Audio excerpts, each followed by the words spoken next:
tema kita pada kali ini adalah saya fokus pada satu orang yang bernama Petrus. Katakan Petrus. Maaf, ada yang mempunyai nama baptisan Petrus? Tolong angkat tangan. Saya mulai dari sini. Ada? Petrus atau Peter. Angkat tangan. Takut ya, takut disuruh maju. Enggak ada pertunjukan di sini. Ya. Angkat tangan siapa? Ada tapi malu-malu ya. Para kekasih, Petrus ini adalah nama yang hebat dan pribadi yang luar biasa. Drastis, pragmatis, ya saudara. Dan orangnya adalah orang yang benar-benar gak gampang. Ya, orang Jawa bilang gampang-gampang angel. Angel-angel gampang. Ya, nah ini Petrus. Kira-kira rekayasa pelukis semacam ini dia. Ya saudara, walaupun sudah tua dari 12 murid paling tua, tapi dia paling semangat. Ya, para kekasih. Tema kita adalah reformasi Petrus. Petrus mengalami satu reformasi, pembaharuan. Saudara, kalau saya mengikuti, saudara mengikuti pelajaran ini, ikuti. Kita akan excellent seperti Petrus pada keakhiran daripada setelah Tuhan Yesus masuk ke dalam sorga dan dia bersama teman-teman rasul yang lain mengabarkan Injil, melakukan mujizat dahsyat banget. Itu Petrus. Itu sebab di zaman yang sulit ini kita harus juga mengalami reformasi Petrus. Katakan reformasi Petrus.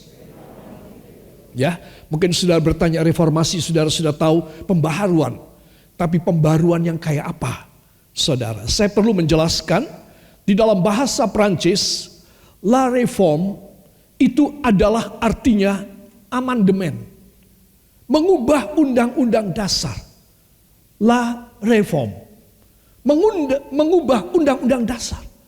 Jadi kalau seorang itu di la réforme, maka dia punya hidup itu di amandemen.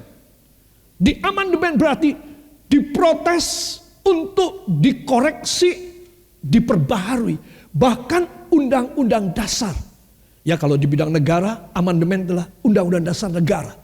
Indonesia, undang-undang dasar 45 sudah diamandemen 3 kali. Saudara, mungkin saudara tidak tahu. Sudah dirubah undang-undang dasarnya.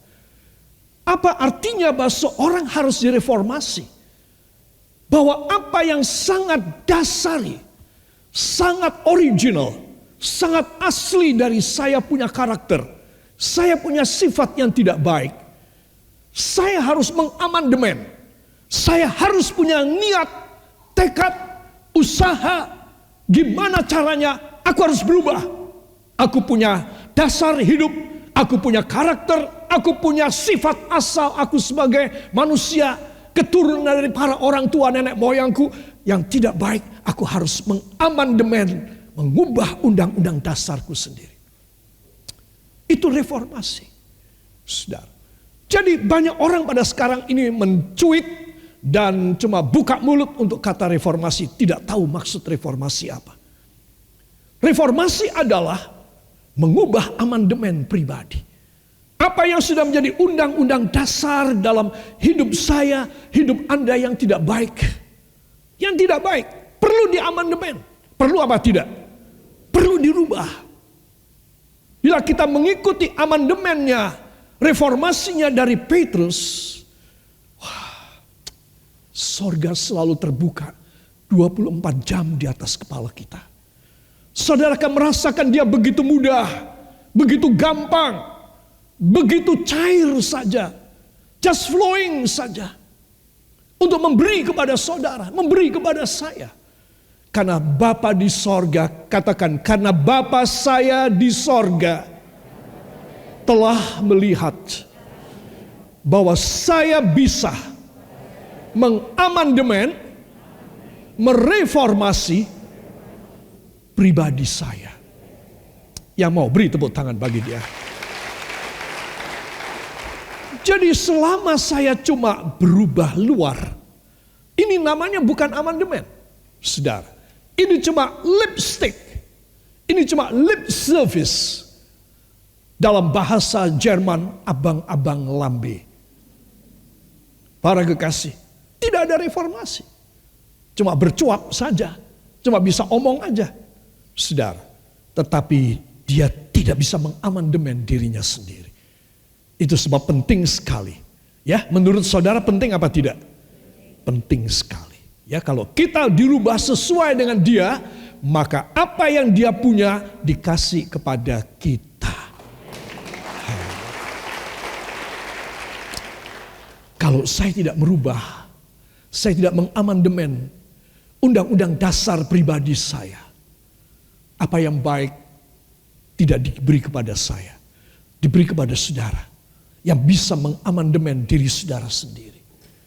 Saya nangis sekalipun, saya pendeta pengkhotbah sekalipun, saya tetap tidak berkenan sama Tuhan. Itu sebab amandemen ini sangat penting dalam hidup kita. Supaya kita benar-benar mengalami sesuatu yang berubah di dasar hati kita, dasar pikiran kita. Kita punya software, kita punya hardware. Itu sama sekali dirubah untuk sesuai dengan kehendak Allah. Semua katakan, maka sorga terbuka bagi saya. Ayo kasih tos samping saudara, tidak usah menjamah. Amin. Kalau suka, beri tepuk tangan. Itu sebab para kekasih, saya ingin mengajak Anda membuka 3 buah ayat berikut di dalam Yohanes pasal yang ke-6, ayat 67 sampai 69. Yohanes pasal yang ke-6, ayat 67 sampai 69. Kita mulai dari judulnya. Siap? 1, 2. Pengakuan Petrus. Maka kata Yesus kepada ke-12 muridnya, apakah kamu tidak mau pergi juga? Jawab Simon Petrus kepadanya, Tuhan, kepada siapakah kami akan pergi? Perkataanmu adalah perkataan hidup yang kekal, dan kami telah percaya dan tahu bahwa Engkau adalah yang kudus dari Allah. Amin. Terima kasih. Silahkan duduk kembali. Para kekasih, ini pengakuan Petrus. Ada apa sih? Ada apa sih sampai Tuhan bertanya, kamu ya mau pergi enggak? Kamu juga mau meninggalkan aku enggak? Loh, tumben Tuhan kok agak, apa itu namanya dalam bahasa gaul, apa namanya? Agak baper ya, agak kurang pede ya. Terus kamu juga mau pergi ya? Kamu mau meninggalkan aku ya? Saudara, di sini yang terjadi adalah kalau saudara melihat ayat 66, mulai dari waktu itu teruskan, banyak murid-muridnya mengundurkan diri dan tidak lagi mengikut dia. Wow, heran. Tuhan menjadi gembalanya, semua pada mundur. Saudara, apa yang membuat murid-murid Tuhan selain 12 mundur? Sehingga ketika ada kebaktian diumumkan melalui Facebook, melalui WhatsApp, Instagram, tidak ada yang datang. Saudara, apa sebab? Telusuri ke atasnya. Saudara, disebutkan di sini ayat 60. Sesudah mendengar semuanya itu, banyak dari murid-murid Yesus yang berkata, teruskan, perkataan ini keras. Siapakah yang sanggup mendengarkannya? Amin. Wow, khotbahnya keras sekali. Kata-katanya dar, der, dor. Ya. Kata-katanya tajam sekali. Murid-murid sempat memberitahu kepada Tuhan Yesus. Saudara, murid-murid juga mengatakan, Tuhan, perkataanmu kok keras sekali. Tolong khotbahnya dirubah, bisa enggak Tuhan? Karena mereka sakit hati Tuhan. Engkau mengatakan kalimat yang keras. Saudara, pribadi kepemimpinan Yesus ini luar biasa. Saya mencoba mengikutinya sedikit demi sedikit, walau saya belum berhasil sepenuh. Yaitu tidak terpengaruh dengan apa opini, pendapat, suggestion daripada orang banyak. Dia tidak pernah menganggap sebagai Vox Populi yang kemudian menjadi demokrasi, yaitu kebebasan berpendapat. Dia tidak pernah mengikuti asas Vox Populi atau demokrasi. Dia tidak pernah. Dia selalu ingin menunjukkan bahwa aku ini bukan dari manusia, aku dari Allah. Jadi aku hanya menjadi juru bicara dari Bapa di sorga. Apa kamu tidak suka? Terserah. Karena kamu tidak selamat. Apa yang kamu suka? Terserah. Karena kamu akan selamat. Jadi dia adalah seorang pemimpin yang sangat teguh pada mission. Untuk apa dia diutus turun ke dunia. Bukan dia keras kepala. Bukan dia jahat. Bukan dia keras hati. Tapi karena dia tidak boleh menggok dan nyeleweng dari kehendak daripada Bapa. Itu sebab dia orangnya saklek. Orangnya tegas sekali. Kalau orang-orang bilang, bahkan 12 murid mengatakan, guru, jangan keras, perkataanmu terlalu keras. Barusan kebaktian ini aku melihat semua pada pucat mukanya. Bagaimana? Lalu kebaktian berikutnya mereka mau datang enggak? Bener enggak ada yang datang. Saudara, tetapi saya bersyukur jemaat Kristus Penebus ini orangnya itu bisa diajar. Ya, walaupun saya seringkali berbicara keras, kadang-kadang sesuatu pelajaran yang berat dan keras, saudara bisa tetap menerimanya dan saudara tetap setia. Beri kemuliaan bagi Tuhan. Apa yang terjadi? Nggak ada yang datang. Saudara. Lalu Tuhan, ayat 67 yang kita baca tadi, maka kata Yesus kepada ke-12 muridnya, apakah kamu tidak mau pergi juga? Apakah kamu tidak mau pergi juga? Seolah-olah Tuhan bukan mengusir, tapi Tuhan memohon. Jaga ya, kamu jangan sampai pergi dari aku. Jaga ya, kamu tidak boleh mundur ya. Apa kamu mau pergi juga? Memang kalimat ini di dalam Alkitab bahasa Indonesia kurang jelas ya, saudara. Tetapi dalam Alkitab terjemahan bahasa Inggris katakan, apakah kamu akan pergi juga? Enggak kan? Tuhan bertanya, enggak kan? Ada tambahan, enggak kan? Ya. Would you, akankah kamu memohon, jangan sampai kamu pergi. Kan kamu enggak kan? Ya sudah, biar yang lain tidak mau ikut aku lagi. Tapi kan kamu enggak kan? Lihat. Dari situ Petrus menjawab yang tadi kita baca. Tuhan, kepada siapakah kami akan pergi? Perkataanmu adalah perkataan hidup yang kekal. Jadi kami hanya mencari perkataan yang hidup dan kekal, Tuhan. Itu sebab kami tidak akan sama dengan mereka. Kami akan tetap dengan Engkau. Wow, Petrus luar biasa. 11 murid yang lain bungkam, tutup mulut. Beberapa punya pikiran, wah, ya dengaran ini. Guru kita memberi kesempatan kita mundur nih. Ya, beberapa punya pikiran, aku juga mau mundur deh. Kan sudah ditawari oleh Yesus, boleh mundur. Saudara. Tapi Petrus berdiri dan Petrus berkata, tidak Tuhan, kalau kami mundur, kami mau datang kepada siapa? Kami mau berguru kepada siapa? Karena hanya Engkau Rabuni kami, guru besar, master kami, yang mempunyai perkataan-perkataan yang hidup dan kekal. Beri tepuk tangan yang baik bagi dia. Haleluya. Ini loh saudara.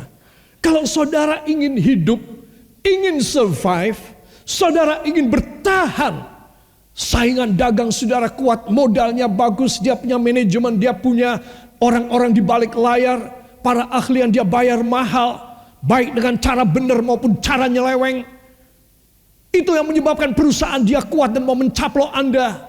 Dengar firman kali ini, bahwa engkau mempunyai pembela yang agung, engkau mempunyai Yesus yang mempunyai perkataan yang hidup dan kekal, dan engkau akan bisa bertahan, bahkan engkau bisa booming, engkau bisa berjaya. Itu sebab saudara mesti tahu, awal daripada pendahuluan saya tentang sosok yang bernama Petrus ini dahsyat, karena dia punya pengakuan. Pengakuan saudara yang benar membuat engkau dahsyat di hadapan hadirat Allah. Amin. Tetapi saya harus fair bahwa Petrus bukan manusia sempurna. Sama halnya dengan saya, sama halnya dengan Anda semua. Tidak ada manusia sempurna di dalam dunia. Walaupun dia seorang yang dahsyat pengakuannya, yang membuat Tuhan berkata, "Hai Petrus." Tuhan berkata, Petrus, itu Petros. Petros adalah batu yang kecil. Itu nama dari Simon Petrus, namanya Petrus, itu batu yang kecil. Hai Petros, dalam bahasa Greka, Alkitab bahasa Greka. Di atas Petra ini, Petra adalah batu karang yang besar. Kamu Petros, batu karang kecil. Di atas Petra, dia menunjuk pada dirinya sendiri. Di atas Petra ini, batu karang yang besar ini, aku akan membangun gerejaku. Jadi Petrus karena pengakuannya diangkat oleh Tuhan menjadi bapak gereja. Karena nanti akan muncul gereja yang luar biasa di seluruh dunia yang merambah semua umat manusia. Saudara, dan dimulai dari Petrus, yaitu batu karang kecil. Ya, hai kamu Petrus, di atas Petra, batu karang ini, aku akan mendirikan gerejaku. Saudara, jadi karena Petrus bisa mengeluarkan pengakuan yang dahsyat menyenangkan Tuhan. Bila saudara membuat setiap hari pengakuan-pengakuan yang menyenangkan hati Tuhan, tidak bisa tidak hidup saudara setiap hari akan penuh dengan keajaiban, penuh dengan pembukaan jalan, penuh dengan kuasa, penuh dengan urapan, penuh dengan curahan berkat dalam hidup saudara.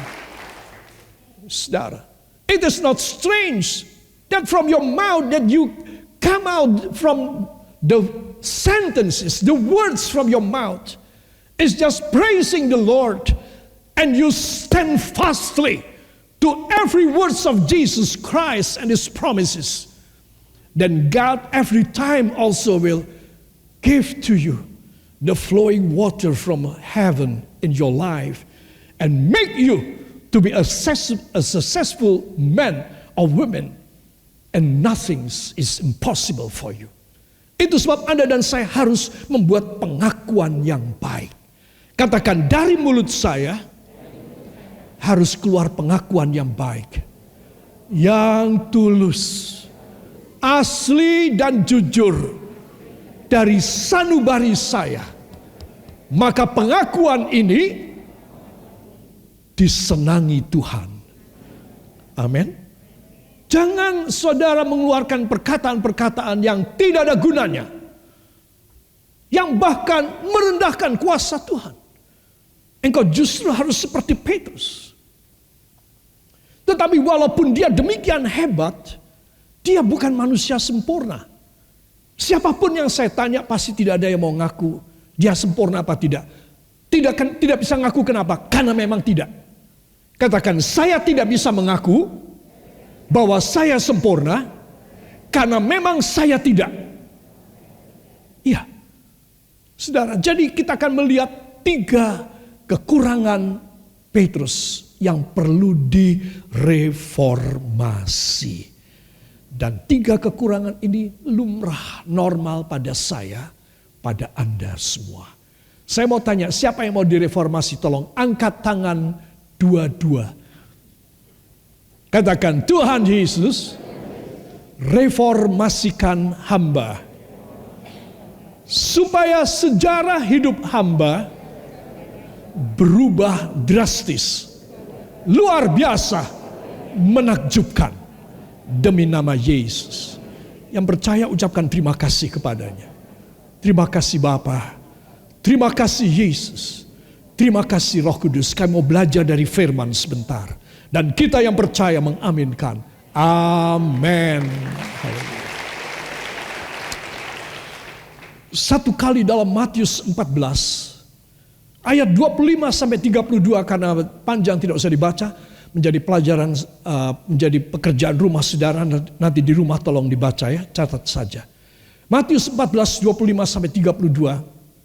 Suatu kali ketika Yesus berdoa sendirian di atas bukit malam ya saudara. Sore-sore Yesus menyuruh 12 murid naik perahu pulang menyeberangi Tasik Galilea atau Danau Galilea. Danau itu besar. Ya, saudara, saya tidak tahu kapan kita bisa ke Israel lagi. Keadaan demikian. Mungkin paling cepat 2 tahun lagi. Saudara, itu danau besar kayak laut. Disuruh menyeberang untuk pulang lebih dulu untuk mereka istirahat tidur malam. Saudara, dan Yesus sendirian naik ke bukit berdoa semalaman. Saudara, tetapi apa yang terjadi dengan 12 murid dalam satu perahu ini? Mereka terombang-ambing sepanjang malam. Dari jam 6 sore disuruh berangkat. Sampai jam 3 Tuhan selesai berdoa. Jam 3 pagi. Tuhan dari kejauhan, dia tahu sih namanya Allah. Katakan, karena Yesus adalah Allah. Dia mengetahui segala keadaan para muridnya. Ya, jadi apapun yang tidak kelihatan, tidak muncul dalam hidup kita, dia tahu dari sorga sekarang keadaan saudara dan keadaan saya. Saudara. Sehingga jam 3 pagi Yesus turun dan mau mendekati perahu mereka dan mau masuk ke perahu mereka. Saya mau tanya, Yesus menggunakan kendaraan apa? A. Ya, papan seluncur. B. Hovercraft, yaitu kapal yang ngambang di atas air dan melesat dengan kecepatan tinggi. Atau Yesus naik perahu sendirian. Atau Yesus berjalan di atas air. Para kekasih, perhatikan. Dan Yesus berjalan di atas air menemui mereka. Dan Yesus sengaja berjalan di samping perahu dan mereka berteriak-teriak. Apa teriakan mereka? Wow, hebat. Begitu? Apa teriakannya? Hantu. Saudara, karena mereka tidak tahu bahwa ini Yesus. Mereka tidak sadar bahwa Yesus mampu berjalan di atas air untuk menyelamatkan mereka.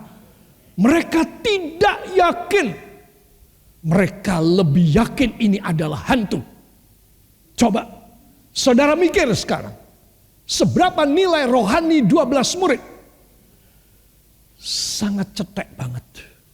Sangat rendah sekali. Kurang iman. Makanya saya mengulik tentang pribadi Petrus. Karena nanti pada akhirnya kita melihat Petrus ini luar biasa. Karena dia kurang iman. Lalu dia mendapat satu perubahan reformasi dalam hidupnya. Saudara, bagaimana ketika semua orang ketakutan. Dan Yesus mengatakan, jangan takut, ini aku. Ya, kata ini aku.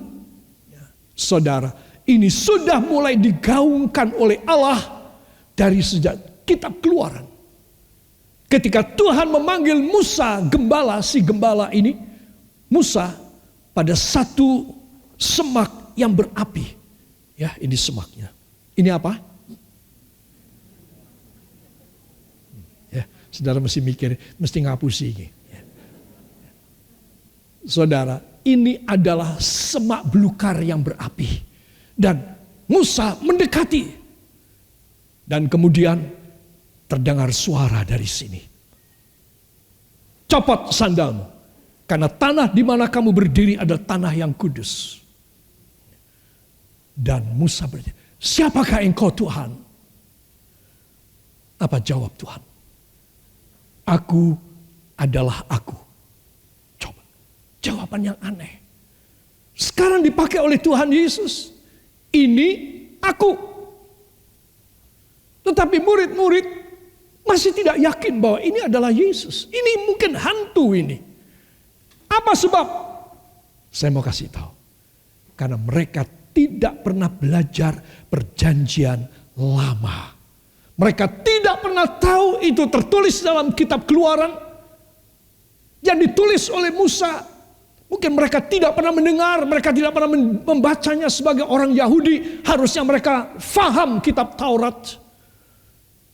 Tetapi mereka tidak tahu bahwa perkataan ini aku adalah milik Tuhan pribadi.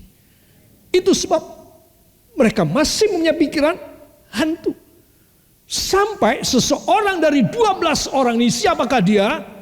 Petrus bertanya, berkata, Tuhan, kalau memang engkau Tuhan Yesus, guru kami, suruh aku berjalan di atas air seperti engkau.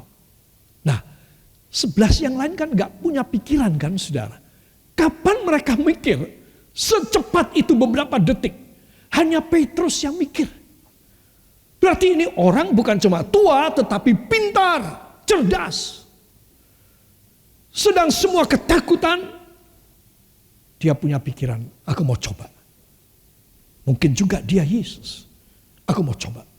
Dan dia berkata, kalau memang betul engkau Yesus, suruh aku berjalan di atas air sama seperti engkau. Coba. Konsepsi yang aneh, ide yang aneh, yang tidak lumrah. Saudara, seorang Petrus mempunyai ide yang aneh, konsepsi yang beda, anti mainstream, tidak sesuai dengan arus yang besar. Dia adalah seorang yang bisa berenang melawan arus. Dan dia berkata, kalau itu engkau, suruh aku berjalan di atas air seperti engkau. Kalimat ini menjadi pelajaran buat kita semua. Semua katakan, bila memang itu engkau Yesus, suruh aku untuk melakukan juga hal yang sama seperti engkau lakukan. Itu sebab Anda dan saya harus mempunyai satu keyakinan. Bila kurang iman, katakan bila saya kurang iman, saat ini juga saya harus direformasi dalam nama Yesus. Amin.